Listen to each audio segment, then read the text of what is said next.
sebelum maju menjadi sebuah pasangan calon bupati dan wakil bupati, tentunya ada komitmen di situ Ini antara wakil bupati dengan saya bupati. tidak tahu apakah bupati ini lupa dengan janjinya, apakah bupati ini tidak tahu aturannya, atau seperti apa, saya tidak tahu. Ya, tapi bahwa dulu di masa kampanye jelas, ya, bupati yang sekarang ini dalam hal ini jelas di dalam kampanye. Nanti semua belum haji, semua belum haji akan kasih tunjangan. Nah itu banyak, jejak digitalnya pun ada, saya pastikan ada. Tapi hari ini inilah kenyataannya. Kenapa? Saya jadi berpikir ini bupati itu kok gak ngerti. Jangan pernah titipkan cita-cita itu kepada orang lain, karena tidak akan pernah bisa terwujud. Cita-cita itu harus diperjuangkan sendiri. Kalau kita pengen dunia pesantren, ya, guru-guru ngaji, guru-guru mati bisa lebih sejahtera, tidak ada jawaban lain kecuali yang harus didorong menjadi pemimpin kita harus berbau pesantren. Tidak harus kiai, monggo sudah mau, yang penting dia pernah terdidik di pesantren. Nah, sehingga mereka ini akan tahu, mereka punya kebukaan dan pasti ya kita harap kebijakannya nanti lebih menentukan. Bismillahirrahmanirrahim. Assalamualaikum warahmatullahi wabarakatuh. Selamat berjumpa kembali bersama Lukman Republik dari media nasional Sinopsis.id. Hari ini Lukman Republik bersama salah satu tokoh ulama yang ada di Kabupaten Jember, yaitu Gus Baikun, yang mempunyai nama lengkap Agus Baikuni Purnomo. Assalamualaikum. Waalaikumsalam.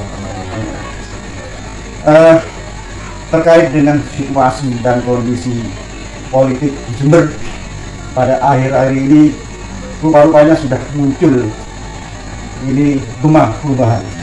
Terkait dengan gema perubahan yang ada di Jember ini, terkait dengan pemimpin Jember yang akan datang di tahun 2024, meskipun ini masih jauh, sekitar 612 hari, yaitu tepatnya nanti insya Allah pada bulan November 2024. Saya ingin menanyakan tentang statement Gus Baikun yang pernah mencuat di media, yaitu di mana selama ini di dua pemerintahan bupati, yaitu yang pertama Bupati Dr. Faida MNR, di mana wakil bupatinya adalah seorang figur ulama, figur kiai. Demikian pula periode berikutnya, yaitu di bawah kepemimpinan Insinyur Hadi Hendi Siswanto, wakil bupatinya pun juga seorang ulama, yaitu Gus Firjon. Nah, Gus Baikun sempat mengeluarkan sebuah statement bahwasanya sudah saatnya ulama atau tokoh yang mempunyai latar belakang pesantren ini untuk memimpin Kabupaten Jember, karena Jember ini adalah masyarakat agamis, religius, di mana jumlah pesantren di Jember ini tidak terhitung jumlahnya, mungkin ribuan jumlahnya. Dan selama ini ulama atau kiai ini menurut analisa saya ini hanya sebagai vote-getter saja, karena selama ini keberpihakan pemerintah terhadap pesantren ini dinilai masih kurang. Di antaranya masalah pendidikan dunia dan guru ngaji dan lain-lain. Nah, bagaimana pendapat Gus Baikun tentang munculnya figur ulama atau yang mempunyai latar belakang pesantren? Karena sudah terbukti dan teruji. Suatu contoh di Banyuwangi, yaitu Anas, ya, Bupati Anas mempunyai latar belakang pendidikan di pesantren. Demikian pula di Lumajang, Torik, Bupati Torik itu juga mempunyai latar belakang pesantren. Untuk di Jember bagaimana? Kira-kira adakah figur yang bisa dimunculkan di Kabupaten Jember untuk memimpin Jember 2024-2029? Ini pertanyaan yang sangat menarik dan ini jadi diskusi yang luar biasa menarik untuk jaga di tengah-tengah krisis kepemimpinan hari ini. Jadi kenapa saya munculkan wacana bahwa Jember ke depan ini harusnya ya, melihat ya, kultur di Jember ini, kalau saya tidak salah ya, berbasis data ada 1.600 pondok pesantren dan 1.000 ini sudah terdaftar yayasan. Lalu di Jember saya pernah mendata itu ada 1.500 lebih masjid. Itu bukti bahwa Jember ini kulturnya agamis, kulturnya agamis sekali. Dan di Jember ini 99% masyarakatnya muslim, 99%.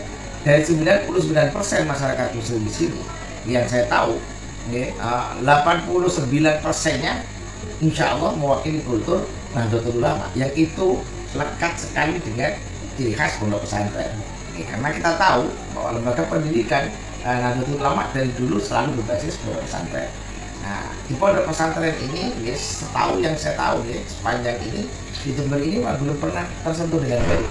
Artinya belum ada pemerintah siapapun yang jadi, mulai dari Pak Samsud dulu, setelah itu Pak Jalal yang saya tahu, yang pilihan rakyat.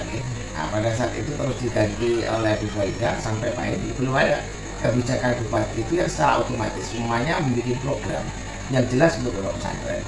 Padahal peluang itu ada, seandainya bupati ini mau, kita tahu bahwa anggaran dinas pendidikan itu sangat besar sekali. Yang saya tahu memang tidak ada keseriusan dari bupati yang jadi bikin program yang itu bisa menyentuh pondok pesantren. Seandainya dari awal kebijakan itu, seandainya dimasukkan di RPJMD, lalu dicarikan programnya, saya yakin bisa, karena itu murni kebijakan dari pemimpin. Apalagi dengan adanya otonomi daerah. Sehingga dengan itu nanti saya berharap pondok pesantren di Jember itu bisa mengakses dana pemerintah. Yang bagaimanapun juga kontribusi pondok pesantren untuk daerah bahkan untuk bangsa dan negara sudah tidak perlu dipertanyakan lagi. Seandainya tidak ada pondok pesantren, saya yakin 10 November perang di Surabaya tahun 1948 tidak akan terjadi. Ingat timbulnya perang itu, rakyat berani berperang membela negara ini karena ada fatwa resolusi dari Kiai Hasyim Asy'ari yang notabene beliau juga tokoh pondok pesantren, dan yang berperang pun para santri. Itu diakui oleh siapapun, bahkan oleh sejarawan itu sendiri. Nah, hari ini kita melihat pondok pesantren ini seakan-akan oleh pemerintah kan tidak pernah diperhatikan. Adalah beberapa, hanya 1-2 pondok pesantren, itu pun lebih kepentingan politik, biasanya sih kalau sudah mau coblosan, ini calon-calon bupati rajin soal kiai-kiai yang dianggap punya pengaruh. Nanti akhirnya mereka hanya yang nun sewu bikin perjanjiannya, kesepakatan dengan pondok tertentu saja, yang itu tidak mewakili semuanya. Nah, maksud saya yang ingin saya dorong itu, kalau program ini kan jelas, seandainya dibikinkan program umpamanya, bupati yang jadi ini nantinya dari kader pondok pesantren, mereka tahu kultur pondok seperti apa, lalu bikin program seperti yang terjadi di Lumajang. Cak Torik itu setahu saya bikin program untuk guru ngaji. Guru ngaji itu diberi kartu, yang mana kartu itu bisa mengakses. Kalau saya tidak salah ingat, ini mohon nanti dicek lagi, bisa ngambil uang lewat kantor pos atau lewat kantor apa yang sudah ditentukan oleh pemerintah, uang sebesar kalau saya tidak salah 500.000 setiap bulan. Dan bila mana guru ngaji itu sakit, di dalamnya sudah bisa berobat menggunakan kartu itu. Ini maksud saya, ini kan keberpihakan kepada pondok pesantren, jelas gitu. Sehingga bagi saya kan begini, apa sih bedanya guru yang mengajar di lembaga pendidikan formal dengan yang mengajar di pondok pesantren? Sama saja, jam mereka bekerja juga sama. Kenapa kok tidak diperlakukan sama? Itu maksud saya. Nah ini, jadi ini yang ingin saya dorong, sehingga saya berharap masyarakat Jember hari ini, khususnya para pengasuh pondok pesantren, lebih cerdas lagi menyikapi permasalahan politik hari ini.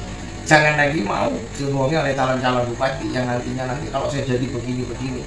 Saya tidak yakin, gitu loh. Sudah berapa kali percobaan, walaupun kader kita sudah ada di P2. Kenyataannya, dulu pada saat Dr. Faidah, MMR menggandeng Kiai Mukid. Peran Kiai Mukid apa? Apa yang bisa diusulkan Kiai Mukid untuk pondok pesantren? Apa? Nggak ada. Setahu saya sudah banyak, sering menyampaikan kepada beliau. Salah satunya saya pernah ngomong ke beliau tentang ada budaya di Jember ini setiap malam takbir, karena memang di sini ini masyarakatnya muslim, wajar kalau ingin memeriahkan malam takbiran. Pada saat saya usul, ini harusnya dipayungi oleh pemerintah memfasilitasi dan seterusnya. Pada saat saya sampaikan, mungkin sudah sampaikan ke Bu Faidah, tapi kan ketok palunya semua ada di bupati, usulan sudah saya sampaikan. Tapi saya juga nggak bisa apa-apa karena ketok palunya ada di bupati. Jadi saya tahu pada saat itu tidak didukung pemerintah karena apa ya, pemerintah bupatinya tidak mau, bukan wakilnya. Nah, sama kurang lebihnya. Betul ini paman saya. Berapa banyak usulan yang sudah disampaikan, tapi sekali lagi, ya kan, pemegang kebijakan bupati, wakil bupati tidak punya kewenangan apapun, hanya bisa mengusulkan saja. Tapi hari ini mana kenyataannya yang menguntungkan dunia pesantren ini maksud saya, ya kan? Jadi saya berharap gitu loh, saya sih bermimpi, ya kan? Di Jember tidak pernah setok orang pinter dari kalangan pesantren. Ya, ambil contoh dua nama yang saya sebutkan. Saya yakin kalau saat ini kayak mungkin diberi kesempatan menjadi bupati, pastinya nanti akan bisa kok membawa bisa kerja dengan baik dan bisa tentunya membuat program yang lebih menguntungkan untuk pesantren. Yang mana memang notabene DPT terbesar di Jember ini memang dari kalangan pesantren. Itu kenapa ya kalau sudah musim politik ya pasti pondok pesantren akan datangi banyak tokoh. Di Jember ini saya rasa 1.500 pondok pesantren itu jauh lebih banyak dari lembaga pendidikan formal yang ada. Nah, kenapa kok kebijakan pemerintah ini saya rasa kurang kebutuhan, ya kan? Bukankah Pancasila di sila kelima itu adalah keadilan sosial bagi seluruh rakyat Indonesia? Nah, keadilan ini apakah sudah diterapkan oleh pemerintah kita hari ini khususnya bukan Jember? Ini yang pertanyaan saya. Nah, itu ada satu hal. Saya yakin guru saya itu mengajarkan satu hal yang kamu tidak bisa titipkan kepada orang lain. Saya tanya apa itu? Kata guru saya, jangan pernah kamu menitipkan cita-citamu kepada orang lain karena kamu tidak akan pernah bisa. Cita-cita itu harus kamu perjuangkan. Dan ini yang ingin hari ini saya lakukan. Saya pikir kalau kita pondok pesantren pengen terperhatikan oleh pemerintah, tidak ada solusi yang lebih baik daripada mendorong kader pondok pesantren itu sendiri untuk maju menjadi decision maker dalam hal ini pemimpin. Kalau di Jember jadi satu, kita sudah lihat beberapa daerah yang dipimpin oleh kader pondok pesantren benar-benar kenyataannya, ya kan? Nah, seperti yang tadi dengan sebutkan Banyuwangi, kebetulan, ya, Pak Anas yang hari ini, ya, setelah 2 periode memimpin Banyuwangi sukses, membawa Banyuwangi dari keterpurukan bisa semaju seperti sekarang. Bahkan sekarang beliau dipakai oleh Pak Jokowi sebagai Menpan RD. Ini tentu ada alasan dari pemerintah dalam hal ini kenapa beliau dipakai. Dan beliau itu murni kader pondok pesantren. Ya, perlu diketahui Pak Anas itu dulu alumni pondok Asih Tiki Putra yang mana diasuh oleh Kiai Mas Siti kakek saya. Sejak beliau sekolah di bangku sekolah, masih di SMA sampai lulus, sampai selesai kuliah, beliau ada juga. Dan beliau ini murni kader pondok pesantren. Kebijakan beliau luar biasa. Silakan cek di Banyuwangi. Ya kan, semua guru ngaji, semua kenapa ke Banong NU, mulai itu Muslimat, Fatayat dan juga Banong-Banong yang lain itu mendapatkan dana bantuan dari pemerintah tidak dalam jumlah yang sedikit, sangat besar sekali, sehingga semua kegiatan keagamaan di sana bisa berjalan dengan baik karena memang pemerintah hadir di situ, tidak dengan Jember. Padahal di Jember ini pondok pesantrennya saya yakinkan 2 kali lipat lebih banyak daripada di Banyuwangi. Ini jadi sebetulnya ini mimpi, ya, mimpi saya secara pribadi, mungkin juga KJ yang lain, ya. Saya berharap ke depan ya, kita sudah diambang menuju pileg dan juga pilpres dan juga pilkada. Saya berharap hari ini pondok pesantren semua para kiai yang itu potensinya besar sekali, ya kan, untuk tidak salah memberikan kepercayaan kepada siapa yang akan maju menjadi pemimpin bangsa ini, mulai dari tingkat bupati sampai tingkat pusat. Nah, saya berharap para kiai itu benar-benar karena punya peran sentral yang luar biasa, bisa mengubah wajah negeri ini. Nah, dan saya berharap kader pondok pesantren dari ini diberikan kesempatan dengan cara kita mendukung mereka untuk maju menjadi pemimpin, baik itu di tingkat daerah, di bupati, gubernur, sampai di tingkat pusat barangkali presiden. Kita bermimpi ya kalau kita punya seandainya presiden atau gubernur atau bupati yang hafal Quran, tentu kita bisa berharap dari orang-orang seperti ini akan lahir kebijakan-kebijakan yang akan menguntungkan masyarakat. Ya, setahu saya di Al-Quran itu ada ayat yang Allah mengisyaratkan. Allah berfirman, "A'udzubillahi minasyaitonir rajim, innama yakhsyallaha min ibadihil ulama." Sesungguhnya orang yang benar-benar takut kepada Allah itu adalah orang-orang yang mengerti ilmu agama. Kalau orang ini sudah takut kepada Allah, pasti Iya kan? Semua kebijakan, ucapan dan sikap perilakunya bisa diharapkan.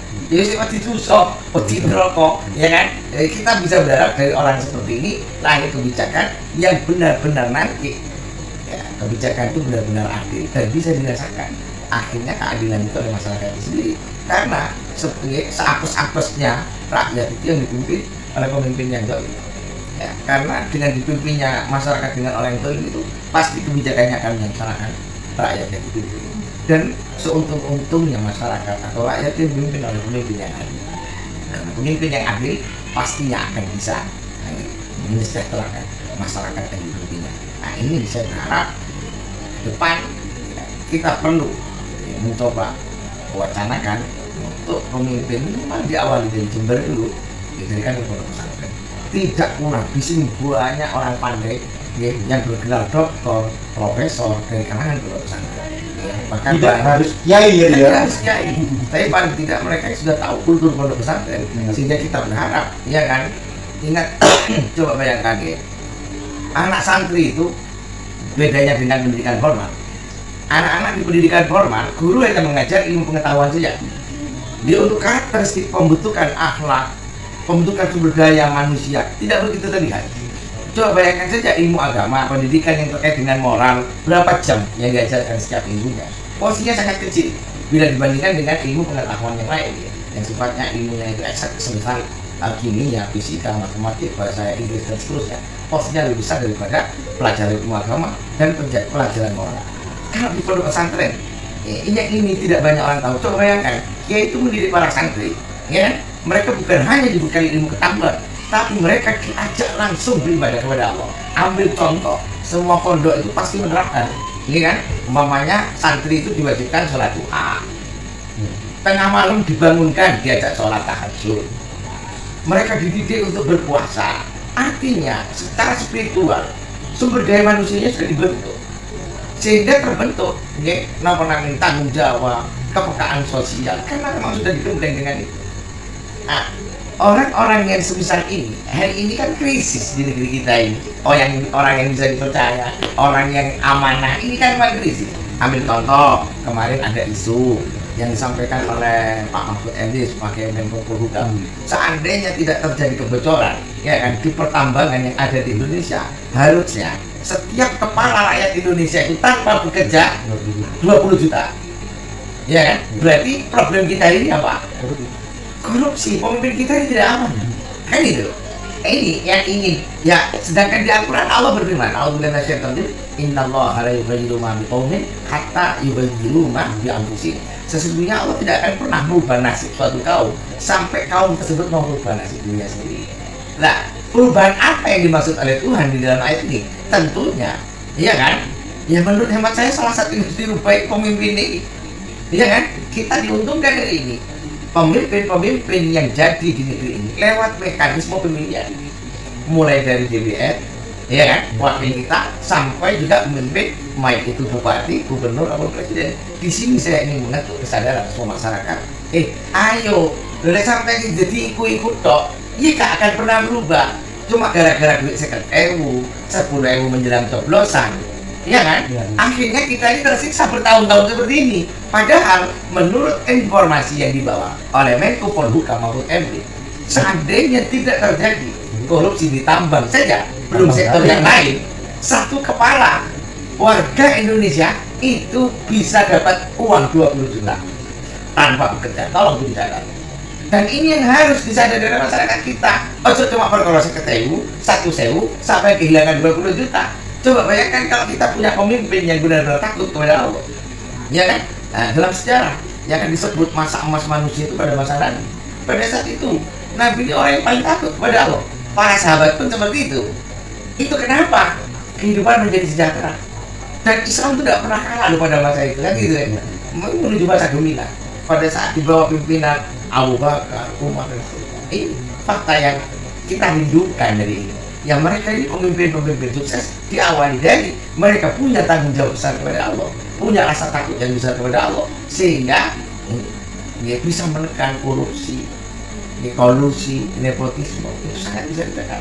karena mereka di dalam kebijakannya mereka tahu persis akan diminta pertanggungjawaban dari Allah. Nah, orang-orang yang seperti ini yang kita harapkan memimpin bangsa ini. Kenapa? Karena bangsa kita yang kaya dengan sumber daya alam. Ya, mau ngomong tambang, pertanian, perkebunan kita, laut kita sangat luas sekali. Padahal dari sektor tambang saja, menurut Menko Polhukam, harusnya rakyat Indonesia yang per kepala dapat uang 20 juta tanpa bekerja. Tapi hari ini masih jauh panggang dari hal ini. Jangankan 20 juta untuk mencukupi kebutuhan saja kita kesulitan. Iya, ini kenyataan yang terjadi. Sehingga perubahan itu harus didengungkan. Dan setahu saya ayatnya jelas. Allah sudah berikan instruksi, tidak akan pernah berubah satu kaum sampai kaum tersebut mau berubah diri sendiri. Nah, saya berharap ya, ke depan akhir pondok pesantren ya silahkanlah, mau itu anak kiai, mau itu kiai ya, atau paling tidak sudah berbau pesantren, pernah dididik sholat duha istiqomah, sholat tahajud istiqomah, sering puasa sunnah. Nah, ini orang-orang seperti ini yang kita harapkan bisa membawa perubahan besar bagi bangsa negara, khususnya untuk Jember. Minimal Jember 1.500 kenapa masjid Jember ya, kita tahu hampir semua pengurus masjid itu pasti berbau pondok pesantren. Ini kan 1.600 pondok pesantren, 1.000 terdaftar yayasan.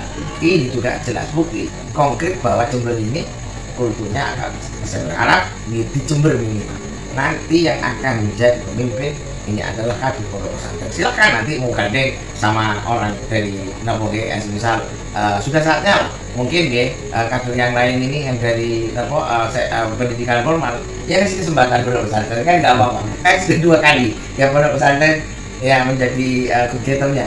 Kali-kali lah dibalik semuanya. Kenapa kok tidak didorong dulu pondok pesantren demi kepentingan untuk masyarakat yang lebih luas? Nah, kita lihat setelah itu mari kita evaluasi bersama ya.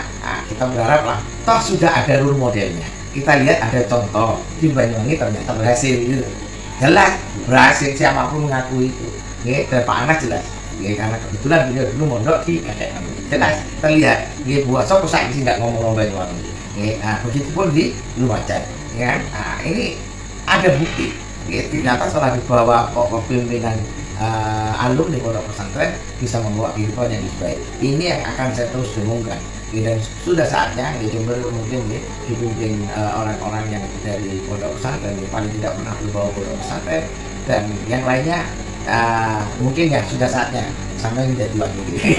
Ini kan menurut saya adil gitu. Menurut saya itu mungkin gambarannya seperti itu. Mau saya minum dulu? Monggo.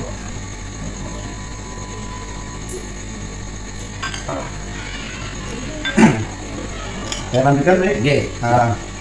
Tadi ada satu poin bahwasanya selama 2 periode wakil bupati berlatar belakang Kiai, di mana selama ini usulan-usulan untuk membangun pesantren selalu kandas. Artinya kembali lagi kepada kebijakan. Yang mempunyai kebijakan adalah bupati di satu. Termasuk RPJMD. Kunci masuknya kebijakan di RPJMD. Artinya selama ini kayak kasus Kapanari, kasus Gunung Ngadi ya, yang selama ini sampai saat ini pun masih belum bisa dicairkan karena bukan sebuah kebijakan, tapi bansos. Ya. Nah, untuk itu tidak ada cara lain. Jember harus dipimpin oleh kiai atau yang mempunyai latar belakang pesantren. Gimana semangat?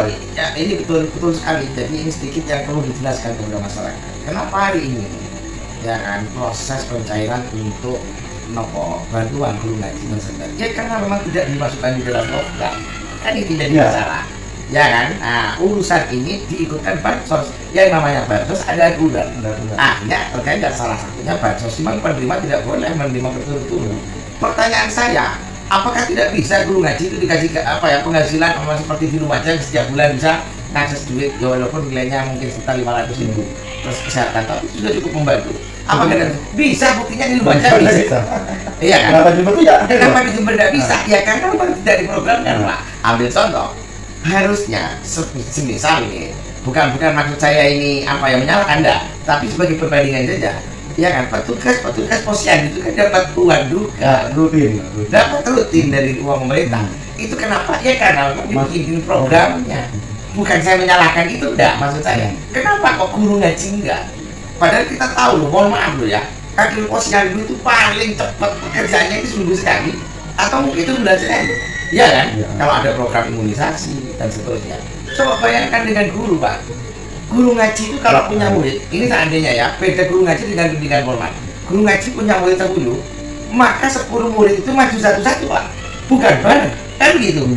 Coba bayangkan, angel dari guru ngaji, ya kan? Dan dia harus mengajarkan bahasa yang itu bukan bahasanya. Kan ajarkan bahasa Arab, iya kan? Huruf-huruf Arab, bukan huruf-huruf abjad kita, nih. Artinya apa? Kesulitannya luar biasa. Bayangkan kalau dia punya murid seket, berarti satu-satu 50 orang. Berapa waktu ini berbuka? Iya kan? Mereka dari posyandu dulu, ya kan? Paling bekerja juga seminggu sekali dulu tentu. Mereka dapat undangan itu. Kenapa dengan guru ngaji tidak? Ini maksud saya, aspek keadilan ini yang ingin saya pertanyakan dari pemimpin-pemimpin kita ini. Kenapa tidak? Toh mereka ini punya peran yang luar biasa sentral, mencerdaskan, iya kan? Nah, rakyat mencerdaskan masyarakat, mendidik perilaku mereka. Karena setahu saya yang ngajarkan ini guru ngaji, Pak, bukan guru sekolah. Ini perannya sesentral itu. Tapi hari ini kan tidak pernah mereka diperhatikan. Ya kan? Saya yakin guru ngaji nggak orang masih ngomong begini, nanti dikira gak ikhlas. Iya kan? Mereka perlu sebetulnya nanti ngomong iya apa ketika aku gak ikhlas. Saya seneng ngajar ngaji. Loh, ini loh orang-orang seperti ini yang didorong jadi pemimpin kita. Ada sebelum maju menjadi sebuah pasangan calon bupati dan wakil bupati, tentunya ada komitmen di situ. Ini Antara wakil bupati dengan bupati. saya tidak tahu apakah bupati ini lupa dengan janjinya, apakah bupati ini tidak tahu aturannya, atau seperti apa, saya tidak tahu. Ya, tapi bahwa dulu di masa kampanye jelas, ya, bupati yang sekarang ini dalam hal ini jelas di dalam kampanyenya. Nanti semua guru ngaji, semua guru ngaji akan kami kasih tunjangan. Nah itu banyak, di jejak digitalnya pun ada, saya pastikan ada. Tapi hari ini inilah kenyataannya. Kenapa? Saya jadi berpikir di bupati kok gak ngerti apa seperti apa itu loh. Loh kenapa di Lumajang bisa, di Banyuwangi bisa, kenapa di sini nggak bisa? Ya berarti kan ada kesalahan. Ya bisa jadi, ya kan bupati konsultasi dengan orang yang kurang tepat. Padahal setahu saya tinggal didiskusikan saja, dicarikan payung hukumnya. Ya dalam hal ini tidak perlu jauh-jauh ya, konsultasi dengan umpamanya inspektorat, mungkin Pak Sekda, lalu ajukan saja, aku kepingin di program lah guru ngaji di Jember ini biar dapat tunjangan seperti petugas posyandu, ya kan? Nah, besarannya sekian, bikin saja, masukkan dalam PJMD, rembuk dengan DPR, selesai. Saya yakin DPR juga tidak akan menghalangi itu. Tergantung kemauan. Iya, tapi pada saat memang tidak dimasukkan di dalam program, ya gimana lagi? Ya kalau disukkan lewat program yang sudah ada, semisal bansos seperti ini, nah ini namanya menurut saya nggak serius, karena kita tahu di situ juga ada aturan-aturan yang membatasi. Salah satunya itu tadi, penerima bansos itu tidak boleh betul-betul, ya karena memang itu kan bantuan. Ya memang harus seperti itu, saya tidak menyalahkan. Ini cuma bupati kenapa kok nggak bikin program? Ya kan, padahal aliran dana untuk dunia pendidikan cukup besar. Ya kan, tinggal begini saja. Kalau seandainya umpamanya ada pondok pesantren yang jadi, umpamanya anggaran untuk dinas pendidikan nilainya 100 M, umpamanya di situ kan ada dana bos macam-macam. Hampir saja 20%-nya untuk dunia pesantren bisa kok. Seandainya 120%-nya masih 10 M. Saya pikir, ya kan, dengan 1.500 pondok pesantren sekarang tenaga pengajarnya bisa kok dapat bantuan masing-masing per bulan 500. Saya pikir nggak mungkin nggak sampai kok sebesar itu gitu loh. Padahal dulu Pak ya, di era bupati sebelumnya, Bupati Pak ya, di situ ada namanya program PPG Pak ya, program pendidikan gratis, kalau tidak salah senilai 110 miliar, yang mana pada era pemerintahan sekarang ini kan dihapus. Nah, itu seandainya dialihkan 110 miliar untuk bagaimana meningkatkan kesejahteraan guru Madin. Iya. Itu kan juga siswa-siswanya itu sangat bisa sekali. Sangat bisa sekali. Itu tergantung kepada kemauan untuk memasukkan kepada kebijakan gitu ya. Nah inilah yang ingin saya sampaikan kepada semua aktivis pondok pesantren. Tolong jangan mau dibohongi lagi. Bukan tidak bisa. Bisa sekali. sangat bisa sekali. Silakan tanyakan siapa saja. Yang terjadi ini kan memang tidak pernah serius. Yang jadi ini berpihak kepada kita pondok pesantren dan memang tidak pernah menjadi ada dalam benak pikirannya. Ini tinggal dibikinkan programnya saja selesai. Payung hukumnya dibuat dan selesai, dibahas ini dalam LPCM dimasukkan, dibahas dengan DPR, didok, selesai. Semua pondok bisa akses itu, bukan hanya beberapa pondok saja. Hari ini kan tidak. Dan saya yakin wakil bupati yang berlatar belakang pesantren yang sekarang ini dan sebelumnya itu sudah mengusulkan berkali-kali kepada bupati. Saya yakin iya, tidak mungkin tidak. Saya ini keponakan Gus Dur. Ingat ya, saya ini keponakannya Gus Dur. Kami sudah menegur beliau berkali-kali tentang ini. Karena itu masuk di dalam janji kampanye. Beliau sudah menyampaikan, sudah saya sampaikan berkali-kali. Ya, bahkan di awal, ya ambil contoh kemarin Pak Jendi dan Gus Dur ini salah satu yang berjibaku memenangkan itu guru-guru ngaji. Saya pastikan saya ikut kampanye, saya kumpulkan mulai dari di Jember ini ada beberapa lembaga pendidikan besar. Jadi kalau pendidikan Quran ambil saja, umumnya di sini ada Kiwati, ada yang buah, ada Tati, dan ada Citempo dan sedang itu metodologi belajar Al-Quran. Itu kami yang mengumpulkan. Salah satunya ada kelompok Prasta Aji. Ini kumpulan guru ngaji semua, guru ngaji Quran dan juga mati. Itu bergabung di Prasta Aji. Itu kemarin juga mendukung Pak Jendi secara terbuka. Mereka berharap, kenapa? Karena di dalam program kampanye Pak Edi, mereka nanti akan mendapatkan perhatian. Lah anehnya, mana sekarang? Malah justru di awal yang saya heran, yang dapat kan ada sempatlah ya pencairan dana untuk guru-guru ngaji yang dilakukan Bagus tadi. Ya kami ingatkan harusnya sekarang putus awal. Ini kan guru-guru ngaji yang kemarin bekerja menangkan Pak Edi sama Gus Dur. Kenyataan di lapangan yang didahulukan ini malah tidak nyambut kawin. Lo kita tadi diprotes banyak guru ngaji. Lo Gus, kan kami yang bekerja dengan ngaji, kan kami yang berjibaku. Lo kok sing olehku? Itu terjadi. Mau gak turun di lapangan, faktanya seperti itu. Dan kami ini kan malu gitu ya. Jadi makanya sekali lagi saya lewat ini mengimbau lah. Jangan lagi lah pondok pesantren ini mau dibodohi. Jangan lagi lah mau guru ngaji dibodohi. Bagaimana mungkin nanti? Satu hal. Tadi saya sudah sampaikan kata guru saya satu hal, jangan pernah titipkan cita-cita itu kepada orang lain karena tidak akan pernah bisa terwujud. Cita-cita itu harus diperjuangkan sendiri.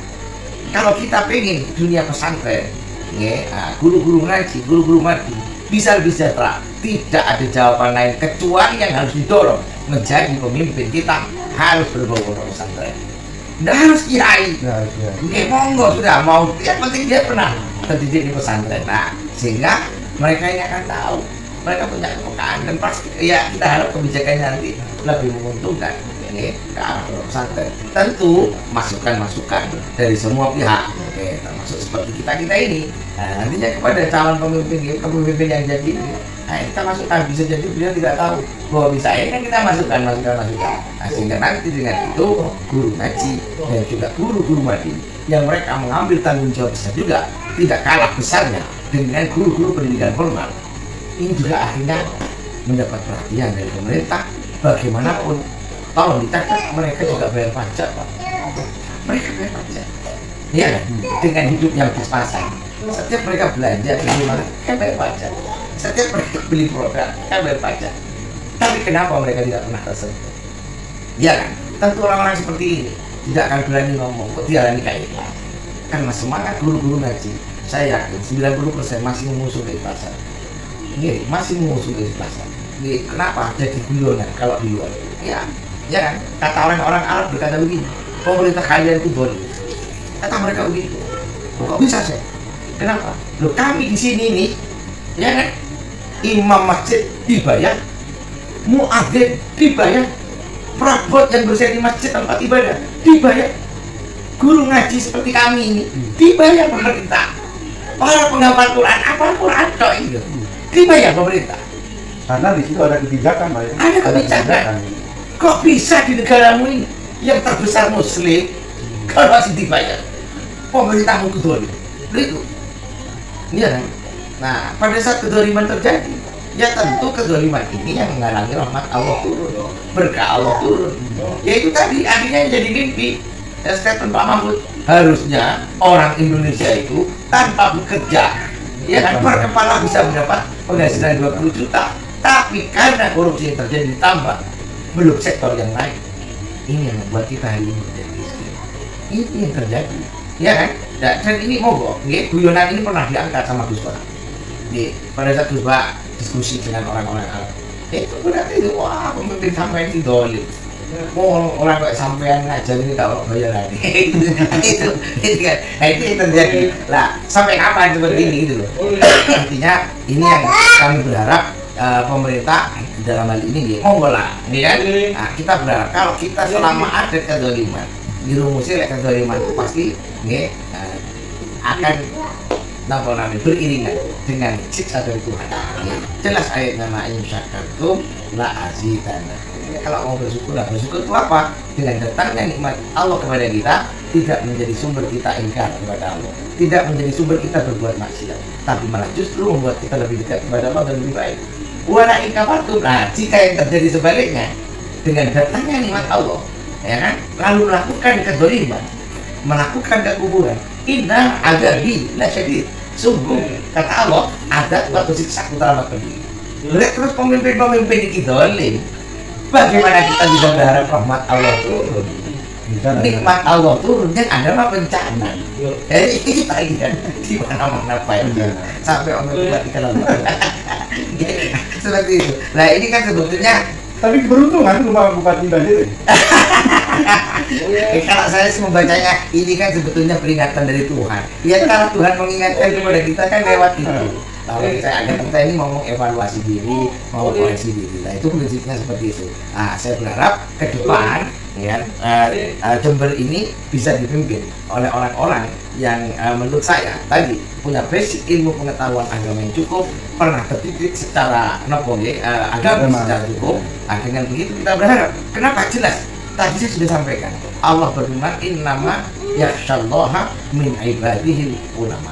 Sesungguhnya orang-orang yang benar-benar takut kepada Allah itu hanya orang-orang yang punya pengetahuan agama. Nah, orang-orang yang seperti inilah yang bisa diharapkan bisa membawa perubahan. Ambil contoh saja, kenapa Pak Mahfud MD punya keberanian berkata seperti itu? Tentu beresiko. Beliau kagum belok satria. Kita tahu dan tentunya dia tidak punya data. Dan beliau kagum belok satria. Saya berharap lah, saya itu berdoa yang mudah-mudahan orang seperti Pak Mahfud MD ini jadi presiden, Pak. Iya kan, walaupun hari ini kenyataannya saya pikir gak banyak, tidak ada lah partai politik yang mau kasih rekom kepada beliau gitu kan. Ya kalau memang mau serius ingin perubahan, ya harusnya orang-orang semisal Pak Mahfud MD ini yang diberikan kesempatan untuk bisa memimpin bangsa ini, ya kan, yang dengan itu nanti bisa mengubah kebijakan-kebijakan strategis sehingga apa?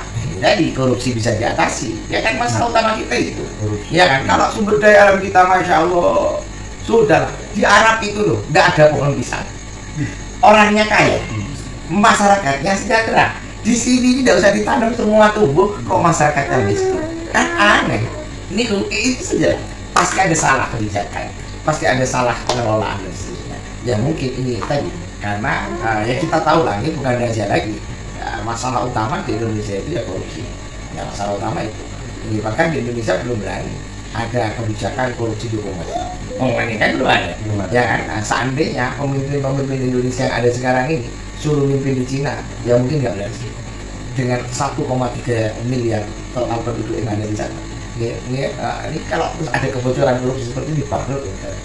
Ya kan. Nah, di Indonesia ini harusnya negara yang makmur sentosa, tapi di sini kita tahu problem utama kita ini korupsi. Sehingga apa yang bisa diharapkan? Ya perubahan itu pada saat kita ingin berubah ya dari wong pada negara itu. Ya kalau masih orang yang sama ya tentu mereka akan membuat aturan yang menyelamatkan kebijakan mereka. Kan tentunya seperti itu. Kita berharap ini kan kita itu. Ini mumpung sudah dekat, ya. Sebentar lagi kita akan segera menuju Pilpres dan Pileg yang bersamaan. Saya berharap lah. Pondok pesantren ini mulai berpikir, ayo sopo kader ya yang harusnya kita pilih. Ya kalau saya secara pribadi, saya ini bukan ada partai, saya tidak akan membela partai manapun karena memang saya bukan politisi. Tapi ayolah, leknya proses kok sedelok partai semua partai punya daftar dosa, semua partai tidak punya daftar salah. Ya, kita jangan lagi mau dibohongi dengan ya politik identitas. Ya kan? Nah, saya mendorong cobloslah orang yang Anda kenal yang nanti mau memperjuangkan dia. Itu saja. Sudah, partainya apa saja? Mau partai apa saja sudah. Mau partainya PDI, PKS, BKB, apa saja. Asalkan pastikan yang Anda coblos orang yang Anda kenal dan kualitas orang itu baik. Di masyarakat jelas berbuat programnya di masyarakat. Nah, ini harusnya dipilih orang-orang seperti ini. Ya, karena setahu saya, ya kan, program sudah disiapkan pemerintah. Ya kan, ibarat seperti pohon mangga di depan rumah kita. Pada saat pohon sudah besar, kita kadang nggak bisa ngambil buahnya karena kita tidak punya galah Kak Indonesia ini. Ya kan, maka yang bisa itu siapa? Ya DPR itu. Anggaran sudah disiapkan pemerintah, kadang kita tidak bisa akses karena kita nggak kenal sama DPR-nya. Nah, coba DPR kenal. Nah, kita bisa ambil contoh, ada yang sakit dari kalangan keluarga kita yang nggak mampu, warga yang nggak mampu, bisa kok. Seandainya kita punya DPR yang kita kenal, kita tolong pasti gratis. Oh, anggarannya juga ada, kan gitu kan. Yang jadi masalah kalau kita nggak kenal DPR ini sopo, mau ngakses siapa, itu kan. Maka saya sekali lagi mau himbau kepada seluruh masyarakat, khususnya pondok pesantren, jangan lagi mau bohongin siapa. Harusnya yang Anda dorong justru kader Anda sendiri. Ya kan, orang-orang dari pondok pesantren sendiri, karena nanti mereka yang akan memperjuangkan nasib kita. Nah, mulai dari tingkat DPR sampai eksekutif nanti, harusnya mereka ini orang-orang yang tahu kita, yang kenal dan berdiri dengan kita. Nah, orang-orang seperti ini yang bisa diharapkan banyak nanti bisa membawa perubahan untuk Jember dan Indonesia yang lebih baik. Terima kasih. Yes, Demikian wawancara Lukman Republik dari media nasional Sinopsis.id bersama Gus Baikun, di mana pada intinya bahwasanya Jember ini merupakan sebuah kabupaten yang mayoritas Muslim, 99% adalah Muslim, dan banyak jumlah pesantren, ribuan jumlahnya yang ada di Kabupaten Jember. Dan salah satu cara untuk bisa ada kepedulian terhadap pesantren yang ada di Kabupaten Jember, tidak ada cara lain, adalah memunculkan figur calon pemimpin yang ada di Kabupaten Jember ini yang mempunyai latar belakang pesantren. Sampai jumpa lagi dengan wawancara yang lain. Wassalamualaikum warahmatullahi wabarakatuh. Demikian informasi Lukman Republik. Sampai jumpa lagi dengan informasi yang lain. Jangan lupa dulur-dulur like, comment, and subscribe. Matur nuwun. Assalamualaikum warahmatullahi wabarakatuh. Salam sejahtera untuk semuanya. Sampai jumpa lagi.